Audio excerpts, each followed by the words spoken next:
Well, there will be no jokes about Donald Trump's comically incompetent FBI director tonight on ABC because that corporate media giant decided to bend to the will of Donald Trump and Donald Trump's FCC commissioner urged ABC to at least suspend Jimmy Kimmel because of something Jimmy Kimmel said about the reaction to the killing of Charlie Kirk.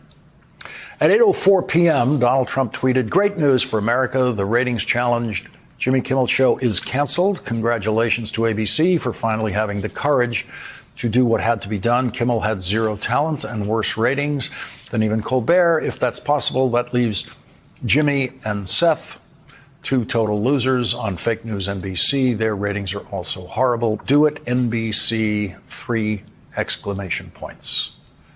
From the most childish and peculiar, to put it mildly, president in history. That's what he had to say tonight. That's what he thought was important for the world to hear from him tonight. Richard Nixon never tried this.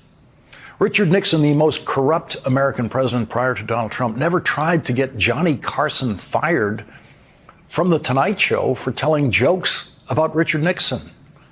No president ever tried that. No president has ever threatened corporate America more than the current Republican president. Donald Trump is the first president in history to essentially seize a piece of a private corporation when last month the Trump administration took a 10% stake in Intel, a private company. And now that is very old-fashioned and very stupid Soviet-style socialism. Very stupid. Private companies run best as private companies. Republicans prior to Donald Trump were right about that. And Democrats were also right about that because they believed that too. But Democrats still believe it. Democrats have never tried to take over private companies. Democrats have never tried to tell private companies or private universities who to hire or who to fire. When one Republican Senator, Joe McCarthy, went on a crusade against what he said were communists working in the government, and when some other Republican members of Congress crusaded against what they believed to be communists working in the movie business was terrified. And executives developed a blacklist of people who they would not hire. There is no history of corporate bravery in America.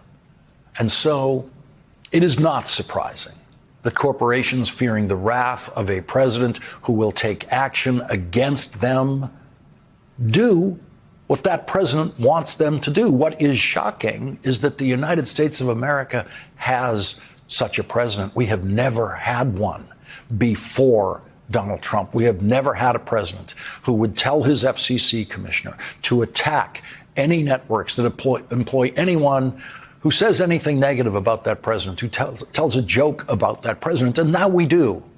Now we do have that. I have long thought that much of the coverage of the Trump political career is best left to the late night comedians. There have been many, many news days where I've considered commenting on some aspects of what Donald Trump had done that day and decided not to, because I thought Seth Meyers will do a better job with this. Jon Stewart will do a better job with this. Stephen Colbert will do a better job with this thing. Jimmy Kimmel will do something much better than I can do with that particular crazy thing that Donald Trump had done or said that day. And so I focused on something else that night. Johnny Carson hosted The Tonight Show longer than anyone has ever hosted a late night show. 1962 to 1992. 7 presidents. During those 30 years of Johnny Carson hosting The Tonight Show, months could go by without him making a joke about the president, because the president wasn't a joke. The president was someone who was taken seriously and respected as the president by most people in the country most of the time. Not always, but most of the time. When Johnny Carson did tell a joke about the president, it was usually one joke. One. and he moved on.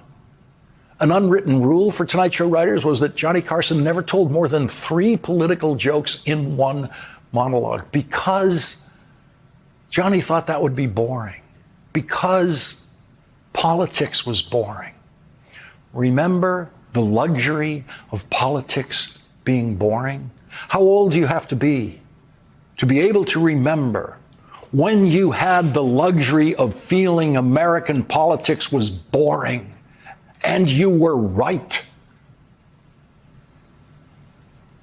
Now we have a president who is a joke, a president who is an unavoidable joke for people doing daily, nightly comedy. And Donald Trump doesn't like the joke. And so, as the comedians' microphones get cut off, the joke becomes darker.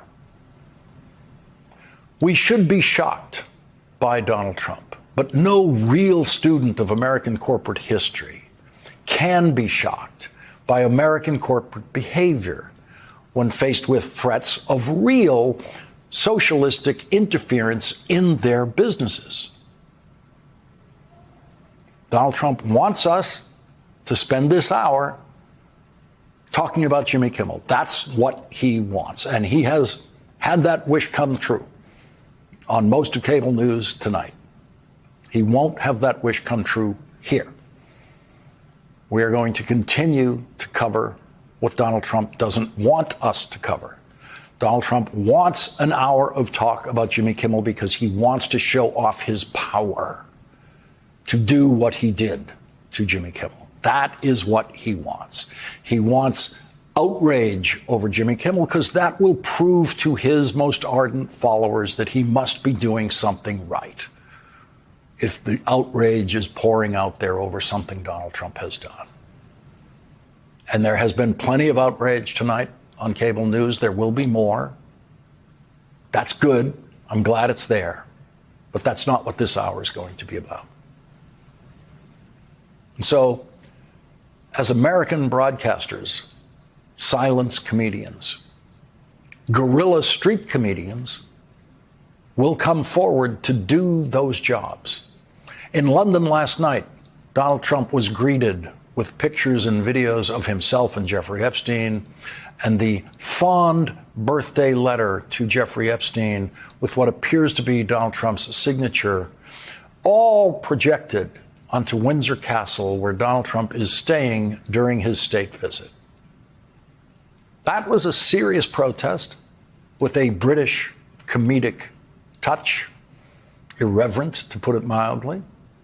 Months ago, when the British government scheduled this flattery tour for Donald Trump in London to try to get him to come to his senses about tariffs, with Britain at least, Jeffrey Epstein had not yet risen from the dead to become Donald Trump's political and moral problem of the year. The crimes of Jeffrey Epstein had already shaken the walls of Windsor Castle for years. The current King of England has a little brother named Andrew, who was a great friend of Jeffrey Epstein and Jeffrey Epstein's criminal co-conspirator and sex trafficker, Ghislaine Maxwell. And the King's little brother Andrew settled a lawsuit by Virginia Giuffre that accused him of raping her.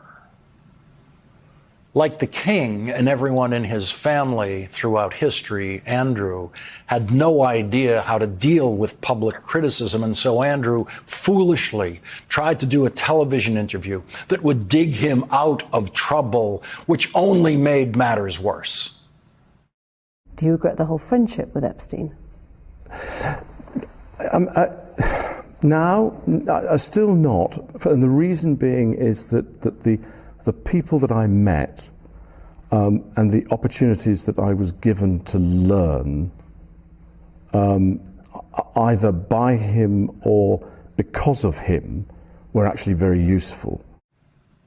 What a horrible, horrible human being.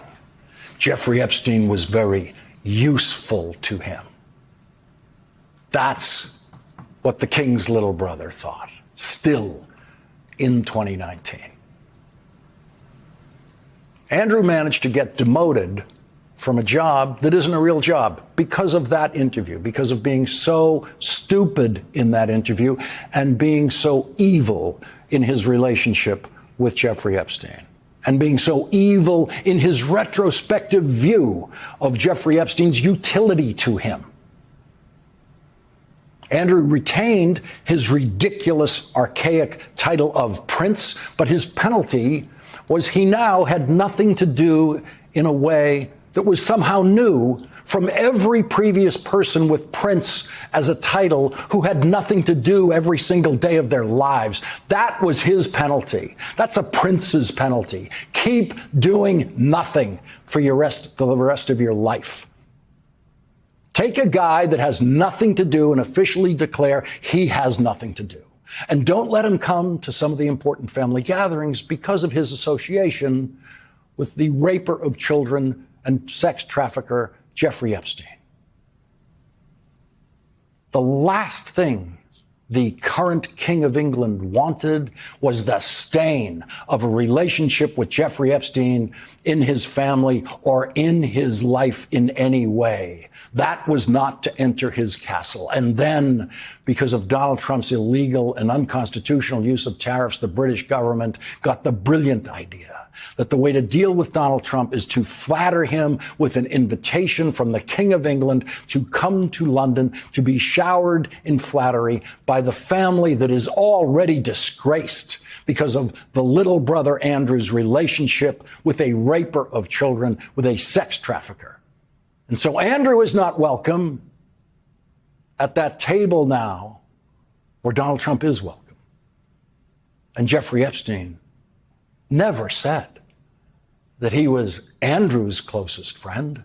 But Jeffrey Epstein did say in a taped interview with Michael Wolff, I was Donald's closest friend for 10 years. And so the King of England has stupidly managed to invite his family's piece of the Epstein scandal right into his castle tonight. If Andrew was too close to Jeffrey Epstein to not be allowed close to the king, how can Donald Trump be sitting at that table close to the king? Peter Mandelson got fired last week. Andrew was not allowed at that table. And now Peter Mandelson, who was supposed to be at that table, who was going to be at that table as of last week, is now not allowed at that table. When this flattery invitation was extended to Donald Trump, Peter Mandelson was in the room in the Oval Office. Peter Mandelson was then the British ambassador to the United States, and he lost that job just last week because of Jeffrey Epstein. Last week, Bloomberg published emails between Peter Mandelson and Jeffrey Epstein in 2008, after Jeffrey Epstein pleaded guilty in a plea deal for sex trafficking. Peter Mandelson emailed Jeffrey Epstein saying, I think the world of you, and I feel hopeless and furious about what has happened. I can still barely understand it. It could not happen in Britain. That was the day after Jeffrey Epstein began serving his very light sentence in Florida, in which he was allowed to spend the day at his office while sleeping at a facility in custody overnight. It just could not happen in Britain. I guess not. What happens in Britain is the king just makes you do nothing for the rest of your life. And so the British government, in its idiotic attempt to co-opt Donald Trump through flattery, has put their king in the center of the Epstein scandal tonight, with Donald Trump sitting at the table while the ghosts of former Ambassador Mandelson and little brother Andrew float around the room. In Washington today, at the House Judiciary Committee, Donald Trump's most incompetent FBI director in history showed up for a regularly scheduled oversight hearing where Republican Thomas Massie dismantled Kashyap Patel's lazy testimony to the Senate Judiciary Committee yesterday. I watched some of your Senate hearing yesterday when Senator Kennedy asked you, you've seen most of the files, who, if anyone, did Epstein traffic these women to besides himself? You replied, according to the transcript. There is no credible information that he trafficked them to anyone else. You also said somewhere in the hearing and here today that the problem is that the case files are constrained by limited search warrants from 2006 to 2007, and that the non-prosecution agreement hamstrung future investigations. Those constraints only apply to Southern District of Florida. They do not apply to Southern District of New York, the location of the 2019 sex trafficking indictment, which produced many things, including a series of FD 302 documents. According to victims who cooperated with the FBI in that investigation, these documents in FBI possession, your possession, detail at least 20 men, including Mr. Jess Staley, CEO of Barclays Bank, who Jeffrey Epstein trafficked victims to, victims including minors such as Virginia Roberts Giuffre, may she rest in peace. That list also includes at least 19 other individuals, one Hollywood producer worth a few $100 million, one royal prince, one high-profile individual in the music industry, one very prominent banker, one high-profile government official, one high-profile former politician, one owner of a car company in Italy, one rock star, one magician, at least 6 billionaires, including a billionaire from Canada. We know these people exist in the FBI files, the files that you control. I don't know exactly who they are, but the FBI does. Have you launched any investigations into any of these people, and have you seen these 302 documents? Sir, I have asked my FBI agents to review the entirety of the Epstein files and bring forth any credible information, and we're working with Congress not only to divulge that information and produce it to you, but any investigations that arise from any credible investigation will be brought. There have been no new materials brought to me launching a new indictment. So is the loophole here, or is it your assertion that these victims aren't credible, that the 302s maybe didn't produce credible statements that rise to a probable cause? It's not my assertion, sir. It's the assertion of 2 different United States attorneys' offices from 3 separate administrations who investigated those same materials in lifetime. Are the 302 documents in the FBI's possession? They reviewed all that, yes, sir. And so have you reviewed those 302 documents where the victims name the people who victimized them? If I personally know, but the FBI has. So how can you sit here and in front of the Senate and say there are no names? I said I named one today. Kashyap Patel obviously had no answer for that, and he obviously believes that the only way for him to continue to hold onto his job is for him to play the role of wise guy in congressional hearings in a more slovenly way than anyone in history has ever attempted to do anything like that. Did you ever tell Donald Trump his name is in the files?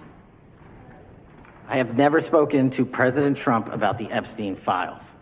Did you ever tell the Attorney General that Donald Trump's name is in the Epstein files? The Attorney General and I have had numerous discussions about the entirety of the Epstein files and the reviews conducted by our team. Did you tell the Attorney General that Donald Trump's name is in the Epstein files? And we have released where President Trump's name is in the Attorney's file. It's a simple question. Did you tell the Attorney General that the President's name is in the Epstein files? During many conversations that the Attorney General and I have had on the matter of Epstein, we have reviewed. The question is simple. Who did you tell the Attorney General that Donald Trump's name is in the Epstein files? Yes or no? Why don't you try spelling it out? Yes or no? Did you tell the Attorney General that Donald Trump's name is in the Epstein files? The question has been asked and answered. You've not answered it, and we will take your evasiveness as a consciousness of guilt.